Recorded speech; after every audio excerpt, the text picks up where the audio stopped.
দেখো তোমাদের মাধ্যমিক ভূগোল, এই ভূগোলের সম্পূর্ণ সম্পূর্ণ উত্তরগুলো তোমরা সঠিকভাবে দেখে নাও। টোটাল টোটাল উত্তর পাচ্ছ। এক্ষুনি তোমাদের বলবো টোটাল। দেখো রয়েছে তোমাদের ভূগোলের ভূগোলের প্রথমেই রয়েছে দেখো এমসিকিউ। এই ক বিভাগের মধ্যে এমসিকিউ গুলো একবার তোমরা চোখ বুলিয়ে নাও। সঠিক উত্তর দেখো, বিকল্প উত্তরগুলির মধ্য থেকে সঠিক উত্তরটি নির্বাচন করো।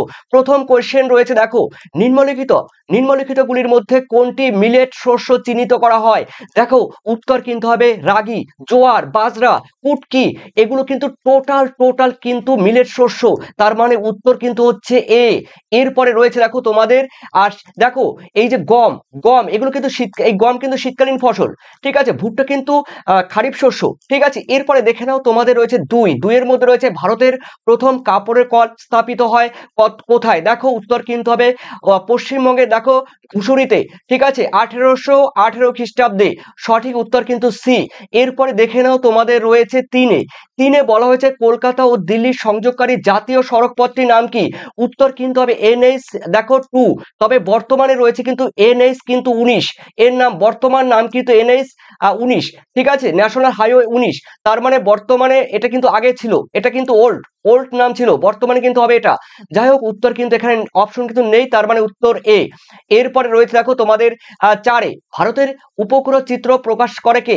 সার্ভে অফ ইন্ডিয়া হবে না, দেখো ইসরো হবে না, ইসরো, হ্যাঁ এরপর দেখো ইসরো, উত্তর কিন্তু হবে ইসরো। তার মানে তোমাদের উত্তর হচ্ছে কিন্তু ইসরো। ঠিক আছে, বি ইজ দা খ ইজ দা কারেক্ট আনসার। এরপরে দেখে নাও তোমাদের 5। দেখো বর্ষাকালে ভরা কোটালের সময় সমুদ্রের জলে যে প্রবল বেগে নদী পথে বা নদীর মোহনা দিয়ে ভিতরে প্রবেশ করে, তখন তাকে কিন্তু বলা হয় বান ডাকা। অপশন কিন্তু ঘ ইজ দা কারেক্ট আনসার। এরপরে দেখে নিচ্ছি তোমাদের 6। নিম্নলিখিতগুলির মধ্যে কোনটি সর্বাধিক ক্ষতিকারক বজ্র দূষক? দেখো উত্তর কিন্তু হবে পলিথিন, অর্থাৎ ক ইজ দা কারেক্ট আনসার। এরপরে দেখে নাও 7-এ, দেখো আয়তন অনুসারে ভারতের ক্ষুদ্রতম কেন্দ্রশাসিত অঞ্চল কোনটি? উত্তর কিন্তু হবে লাক্ষাদ্বীপ। অপশন গ ইজ দা কারেক্ট আনসার। এরপরে দেখে নিচ্ছি 8-এ, দিহং দিবং লোহিত, দেখো কোন নদীর মিলিত প্রবাহের নাম? দেখো উত্তর কিন্তু হবে ব্রহ্মপুত্র। খ ইজ দা কারেক্ট আনসার। এরপরে দেখে নিচ্ছি 9-এ, হিমালয়ের একটি সরলবর্গীয় উদ্ভিদের উদাহরণ কি? দেখো পাইন, ফার, ওক এগুলো। এরপরে রয়েছে দেখো তোমাদের 10-এ রয়েছে দেখো, যে প্রক্রিয়া মাটি ও শিলাস্তর অভিকর্ষজ শক্তির টানে উচ্চ ভূভাগ থেকে নিচের দিকে নেমে আসে তখন তাকে পুঞ্জিজ ক্ষয় বলে।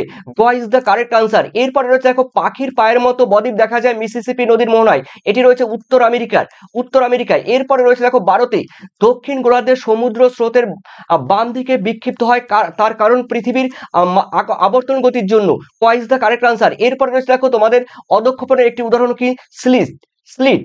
উত্তর হবে স্লিট। ঠিক আছে, তোমরা কিন্তু কোনো জায়গায় শিশির পেতে পারো, কিন্তু